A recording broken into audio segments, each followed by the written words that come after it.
नमस्कार, उत्तराखंड की खबरों में आप सभी का स्वागत है। मैं हूं आपके साथ स्मिता सिंह। बुलेटिन की शुरुआत करते हैं बड़ी खबरों के साथ। देहरादून से मुख्यमंत्री पुष्कर सिंह धामी पहुंचे हैं रुद्रप्रयाग।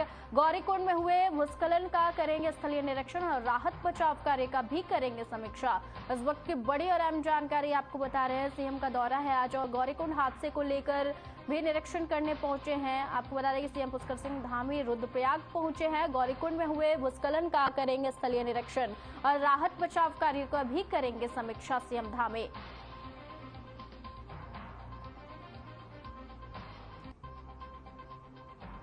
इस वक्त की बड़ी और अहम जानकारी देहरादून से बता रहे हैं। सीएम पुष्कर सिंह धामी पहुंचे हैं रुद्रप्रयाग। गौरीकुंड में हुए भूस्खलन का करेंगे स्थलीय निरीक्षण, राहत बचाव कार्य का भी करेंगे समीक्षा सीएम धामी।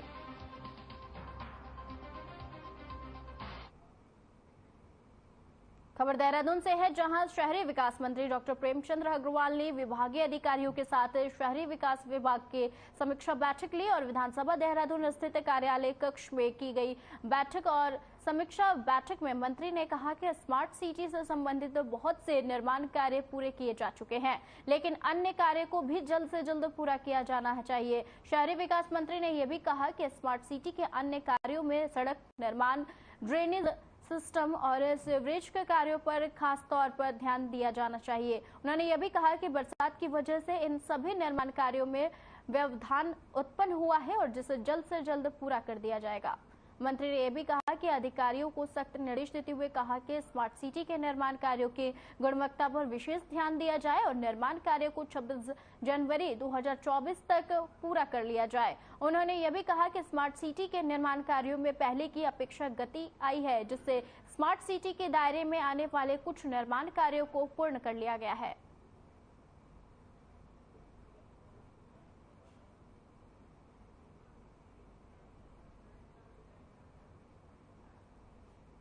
आज स्मार्ट सिटी परियोजना की जो समीक्षा बैठक मैंने की है और जिस प्रकार से हमारे यहाँ काम चल रहे थे पूरी तरह से मैंने उनकी समीक्षा की है और मुझे अच्छा लग रहा है। कहते हैं कि बहुत सी योजनाएं हमारी कंप्लीट भी हुई हैं और मैं आज इस बात को कहने को तैयार हूँ कि जिसमें हमारा यहाँ स्मार्ट शौचालय है, स्मार्ट स्कूल है, दून एकीकृत कमांड और नियंत्रण केंद्र यानी आईसीसी है, क्रैश बिल्डिंग है, दून लाइब्रेरी है, इलेक्ट्रिक बसें जो 30 अभी भी संचालित हो रही हैं पूरे नगर में।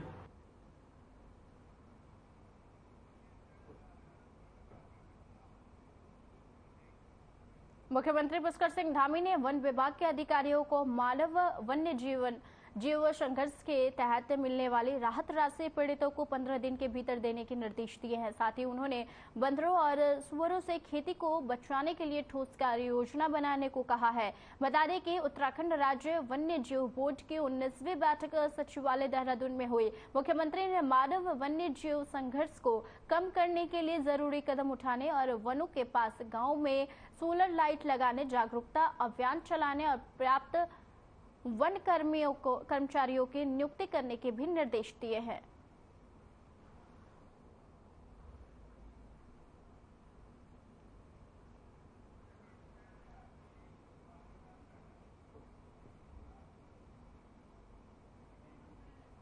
महिला सशक्तिकरण एवं बाल विकास मंत्री रेखा आर्या ने विधानसभा देहरादून स्थित कक्ष में विभागीय अधिकारियों के साथ समीक्षा बैठक ली। बैठक में सभी जनपदों के जिला कार्यक्रम अधिकारी वीडियो कॉन्फ्रेंसिंग के माध्यम से सम्मिलित हुए और मंत्री ने विभाग द्वारा संचालित सभी जन कल्याणकारी योजनाओं की विस्तृत समीक्षा की और जनपदों के सभी जिला कार्यक्रम अधिकारियों को योजनाओं के बेहतर से बेहतर चलाने के दिशा निर्देश दिए हैं। मंत्री ने पूर्व में दिए गए निर्देशों के पालन के संबंध में भी चर्चा की और विभाग द्वारा संचालित महत्वाकांक्षी योजना वात्सल्य योजना का भी लाभ ले रहे लाभार्थियों की जानकारी प्राप्त की और उन्होंने वात्सल्य योजना के अंतर्गत सरकार द्वारा दिए जा रहे 5% आरक्षण प्राप्त लाभार्थियों के बारे में भी जनपदवार वही जानकारी प्राप्त की है। मंत्री ने बताया है कि हाल ही में वात्सल्य योजना के अंतर्गत सरकार द्वारा दिए जा रहे 5% आरक्षण प्राप्त करने वाले कुछ लाभार्थी आत्मनिर्भर हुए हैं और उन्होंने यह भी कहा कि डीपीओ जनपदवार वात्सल्य योजना से लाभ प्राप्त करने वाले लाभार्थी बच्चों के शॉर्ट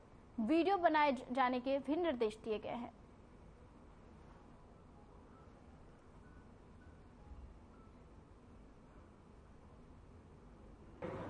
देखिए, आज महिला कल्याण की समीक्षा बैठक ली गई है और इस बैठक में जो कि पूर्व में मैंने जून माह में भी ली थी और जुलाई माह में भी ली और पुनः आज फिर अगस्त माह में के आखिरकार पूर्व में जो निर्देश दिए गए थे उन निर्देशों का कितना अनुपालन हुआ उसकी समीक्षा की गई। सभी जिला विभीषण अधिकारी जनपदों से वर्चुअली जुड़े हुए थे और संबंधित अधिकारी बैठक में उपस्थित थे। तो विषय था, पिछली बार लिया था कि भाई हमारा जो वात्सल्य योजना है उस वात्सल्य योजना से जो हमारे लाभार्थी हैं क्या वो बराबर उस योजना का लाभ ले पा रहे हैं और कितने बच्चे ऐसे हैं कि जो वात्सल्य योजना में लाभ लेते हुए 5% जो आरक्षण सरकार ने उनको दिया है उसका लाभ ले पा रहे हैं।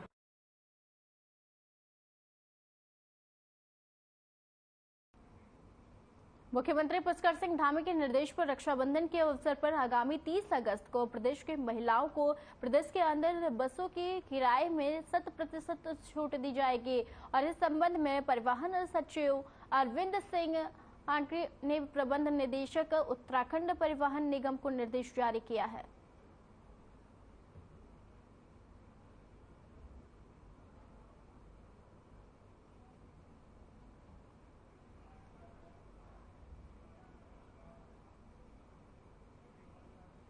खबर देहरादून से है, जहां मसूरी के पास जॉर्ज एवरेस्ट पर खाई में व्यक्ति के गिरने की खबर सामने आई है और बीते दिन पहले डायल 112 द्वारा एसडीआरएफ को अवगत कराया गया कि मसूरी क्षेत्र के जॉर्ज एवरेस्ट में एक व्यक्ति गहरी खाई में गिर गया है, जिसकी सूचना मिलते ही पोस्ट सहस्त्रधारा में एचसी महेश सुशील कुमार के हमरा और एसडीआरएफ रेस्क्यू टीम आपको बता दें कि रेस्क्यू उपकरणों को लेकर तुरंत घटनास्थल के लिए रवाना हुई और उक्त युवक के अपने 3 अन्य साथियों के साथ दिल्ली से ऋषिकेश आया हुआ था और ऋषिकेश से मसूरी घूमने आए हुए थे और जो कि शाम जॉर्ज एवरेस्ट पर पत्थर से पैर फिसलकर अनियंत्रित होने से युवक लगभग 750 मीटर गहरी खाई में जा गिरा और एसडीआरएफ रेस्क्यू टीम द्वारा घटनास्थल पर पहुंचकर त्वरित कार्रवाई करते हुए अत्यंत विषम परिस्थितियों से भी आपको बता दें कि रात के घनघोर अंधेरे के बीच रोप की सहायता से खाई से उतरकर युवक तक पहुंच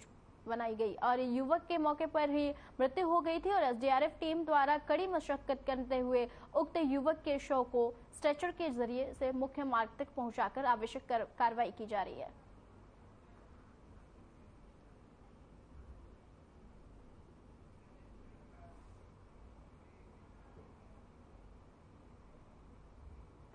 आपको बता दें, खबर देहरादून से है, जहां सीएम पुष्कर सिंह धामी की अध्यक्षता में सचिवालय में राज्य वन्य जीव बोर्ड की बैठक हुई, जिसमें वन्य विभाग की तरफ से वन्य क्षेत्र में चलाई जा रही है और योजनाओं की जानकारी सीएम को दी गई। इस दौरान बैठक में कई महत्वपूर्ण प्रस्ताव पर भी मुहर लगी है जो राज्य के विकास के लिए जरूरी है। वन मंत्री सुबोध उनियाल ने कहा कि बैठक में इकोलॉजी और इकोनॉमी को देखते हुए कैसे वाइल्ड लाइफ टूरिज्म बढ़ाया जा सकता है, इसके लिए अधिकारियों को दिशा निर्देश भी दिए गए हैं। वन मंत्री सुबोध उनियाल ने कहा कि राज्य में वन विभाग की तरफ से मिशन लोमड़ी शुरू किया जा रहा है और जिसमें सुअरों की संख्या को कंट्रोल करने और उनसे होने वाले नुकसान को कम किया जा सकता है।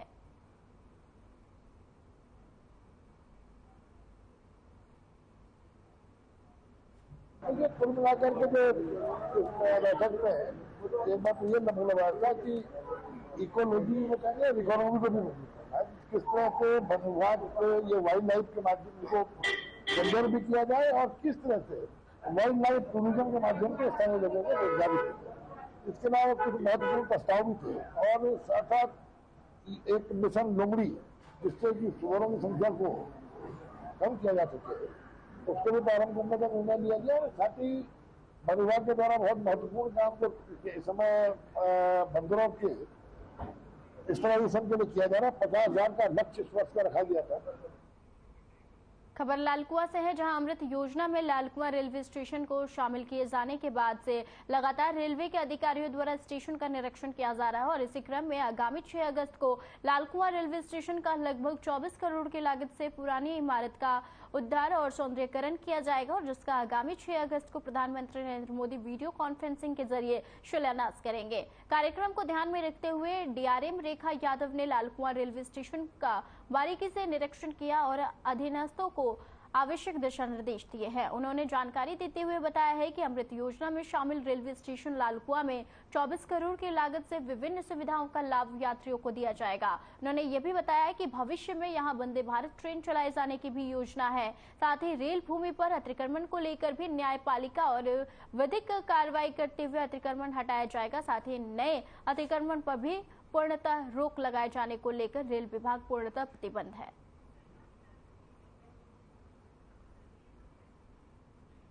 लालकुआं का जो निरीक्षण है वो अभी अमृत भारत के लिए निरीक्षण नहीं है, वो तो हम लोग कई बार आप लोग उससे मिले भी हैं बीच में, तो वो निरीक्षण तो लगातार चलता रहा है और उसी के बाद हम लोग प्लान करके क्या इसका स्वरूप होना चाहिए हम लोगों ने निकाला है। अभी जो निरीक्षण है वो क्योंकि अब आप जान रहे हैं कि शिलान्यास हो रहा है 508 अमृत भारत स्टेशनों का माननीय प्रधानमंत्री द्वारा, तो ये उस कड़ी में लालकुआं जो है आज़ाद नगर मंडल का एक स्टेशन है। इसके अलावा 2 स्टेशन और हैं जो उत्तर प्रदेश में पड़ते हैं, जिनका भी इस समय पे 6 तारीख को शिलान्यास हो रहा है।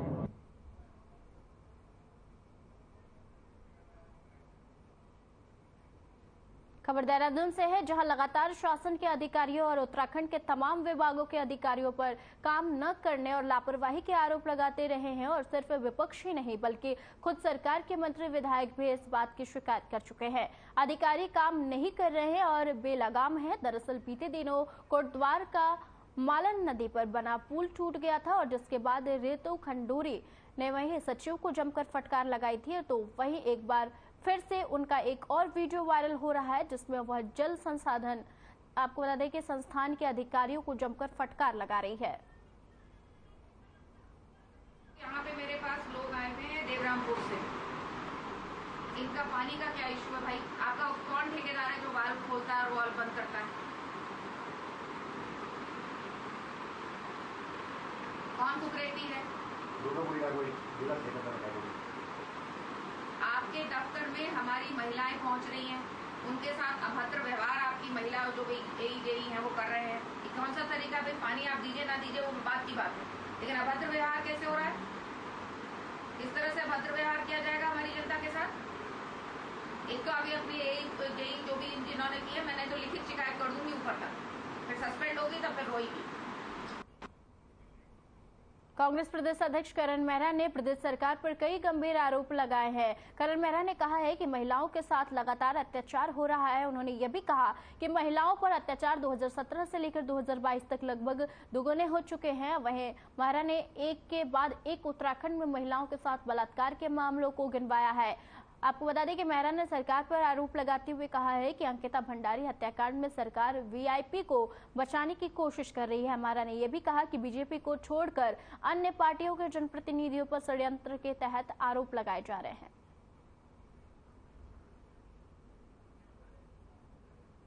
देखिए, रामविलास तो एक संकेत हो गया क्योंकि आई से अधिक संपत्ति है तो उन पर आरोप फिक्स है, लेकिन सरकार ये बताए जो जीरो टॉलरेंस की बात करती है 2016 की फाइल है। हरीश रावत जी जांच बैठा गए श्रीवास्तव के अंडर में। श्रीवास्तव कहते हैं कि ये बड़ा मामला है, इसमें कई घोटाले हैं और इसकी बड़ी जांच होनी चाहिए। कुमाऊं कमिश्नर को जांच दी जाती है, जांच करने के बाद वो भी कहते हैं कि बड़ा मामला है और इसमें एसआईटी की जांच जरूरी है क्योंकि इसमें 2 से 3 राज्य इसमें सम्मिलित हो सकते हैं, संभावना व्यक्त की। तब से अभी तक एसआईटी की जांच नहीं बैठी। हरिमोहन पांडे जी सूचना आयुक्त के आ जाते हैं, सूचना आयुक्त उस पर टिप्पणी करते हैं कि अगर वो पांडे जी नहीं आते तो हम लोगों के संज्ञान में, राज्य में किसी के भी संज्ञान में नहीं आता कि इतनी बड़ी फाइल गायब हो गई है।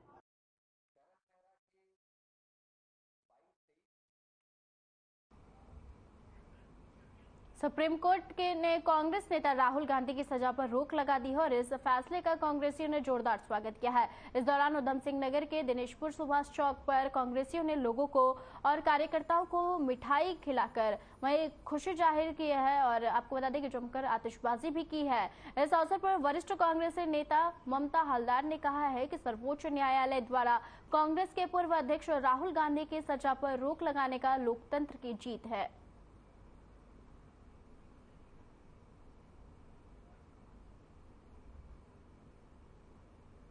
आज बड़े हर्ष का दिन है। आज पूरे देश में जो न्याय को मानते हैं आज खुश हैं और तमाम कांग्रेसी पूरे देश के खुश हैं क्योंकि आज सुप्रीम कोर्ट से माननीय श्री राहुल गांधी जी को न्याय मिला है। जिस तरीके से आज सत्ता पक्ष राहुल गांधी जी के एक के बाद एक कार्य से बौखला गई है। भारत जोड़ो यात्रा से उनके मन में एक डर सा बैठ गया है। राहुल गांधी जी की आवाज़ को संसद में रोकने के लिए उन्होंने एक षड्यंत्र रचा, जिसके चलते ये जो न्याय आया था इनके पक्ष में, जो फैसला आया था वो भी गुजरात से आया था, पहले सेशन कोर्ट फिर हाई कोर्ट से। लेकिन आज जिस तरीके से राहुल गांधी जी के पक्ष में उनके जो वकील थे मनोज सिंघवी जी ने जिस तरीके से बहस किया है, उससे एक अच्छा परिणाम सामने निकल के आया है। देखिए, आज हमारे विजयपुर क्षेत्र के कांग्रेस के लोग, पूरे उत्तराखंड के कांग्रेस के साथ साथ देश के सारे कांग्रेसी खुश हैं, बहुत ज़्यादा खुश है, क्योंकि आज 4 तारीख है, 4 अगस्त ऐतिहासिक दिन कांग्रेस पार्टी के लिए, पूरे देश के लिए है। आप लोग जैसा कि जानते हैं, माननीय राहुल गांधी जी कांग्रेस के पूर्व राष्ट्रीय अध्यक्ष और इस समय देश के जननेता, उनके ऊपर एक मुकदमा चल रहा था जिससे उनके सांसदी चली गई थी। सुप्रीम कोर्ट में आज तारीख पे फैसला होना था, इसका हम सब लोग इंतजार कर रहे थे। पूरे देश के लोगों के साथ साथ विशेषकर कांग्रेसी कार्यकर्ता तो या बेचैन थे। 2 साल जो उनको सज़ा मिली है, उससे आज सुप्रीम कोर्ट से उनको राहत मिली है। इसी खुशी में हम लोग यहाँ मिष्टान पूरे कांग्रेस जाने भारी भीड़ के साथ हम लोग यहाँ मिष्टान वितरण कर रहे हैं, जो आज पूरे भारतवर्ष में ये खुशी का लहर है। जो 2 साल की इनकी जो सज़ा मिली थी, माननीय मोदी सरनेम को लेकर जो 2 साल की सदस्यता गुम हुई थी, तो दूसरी बात उनके जो आवाज़ से भी उनको निकाला गया था, तो वो जो सज़ा गुजरात में जो उनको सज़ा सेशन कोर्ट से लेकर हाई कोर्ट तक उनको सज़ा रखा था, जिसको आज सुप्रीम कोर्ट ने चैलेंज किया है और राहुल गांधी को सज़ा से बरी किया। सुप्रीम कोर्ट से राहुल गांधी को बड़ी राहत मिली है और मोदी सरनेम केस मामले में सुप्रीम कोर्ट ने राहुल गांधी की सजा पर रोक लगा दी है और इस फैसले के बाद उत्तराखंड कांग्रेस में भी जश्न का माहौल बना हुआ है। उत्तराखंड कांग्रेस प्रदेश मुख्यालय में कांग्रेस कार्यकर्ताओं ने एक दूसरे को मिठाई खिलाकर बधाई दी है। कांग्रेस प्रदेश अध्यक्ष करण माहरा ने इसे लोकतंत्र की जीत बताया है।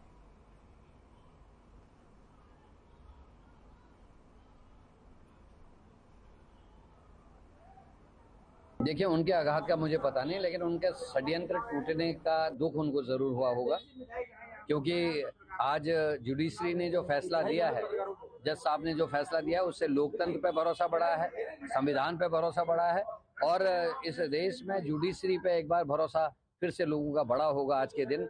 और राहुल गांधी जी को ही ये राहत नहीं है, ये हर लोकतंत्र को मानने वाले व्यक्ति की है, जिनको लोकतंत्र की चिंता थी, उनको भी आज राहत महसूस भी होगी।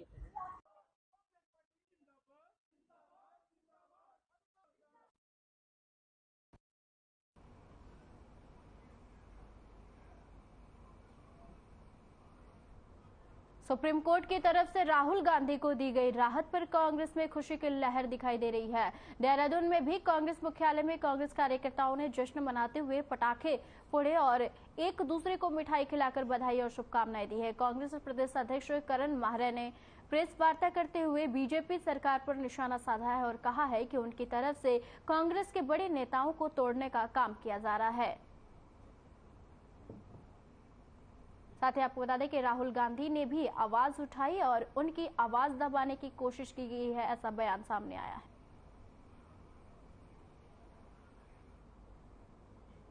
केस करने से के टाइम पे ही उसने अपने सरनेम में मोदी शब्द को जोड़ा है, जिसको मनोज सिंघवी जी ने कोर्ट में प्रस्तुत भी किए, एफिडेविट के साथ कागजात प्रस्तुत किए। तो ये पूरा एक षड्यंत्र आज देश की जनता के सामने आया है और ये भारतीय जनता पार्टी, अमित शाह और नरेंद्र मोदी की बहुत बड़ी हार के रूप में हम इसको देखते हैं। लोकतंत्र पर भरोसा करने वाले लोग, जो 9 साल में 10 से ज्यादा चुनी हुई सरकारों को गिराने वाली जो केंद्र की सरकार है, उसके कृत्यों को उल्टी गिनती के रूप में मैं आज के दिन को देखता हूं। यहां से अब सत्य की जीत होना प्रारंभ हुआ है और आने वाले लोकसभा के चुनाव में ये एक पूरे फल के रूप में दिखाई देगा, जिसमें लोकतंत्र और संविधान की धज्जियां उड़ाने वाली पार्टी और सरकार अपने पद से हटेगी और उसके बाद इस देश में दोबारा से सुशासन लागू होगा।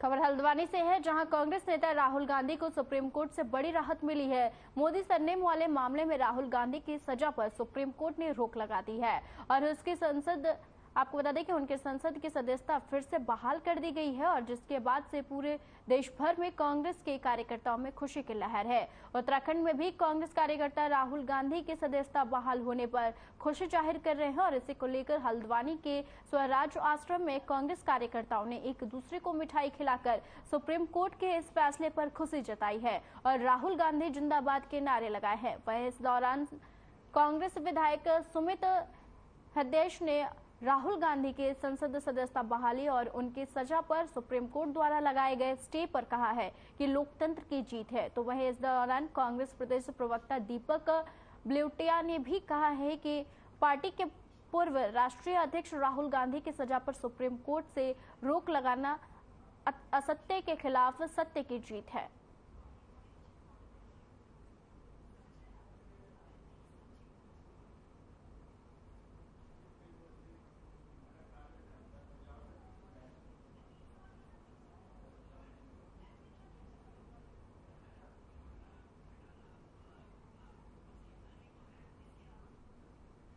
पराजित नहीं हो सकता।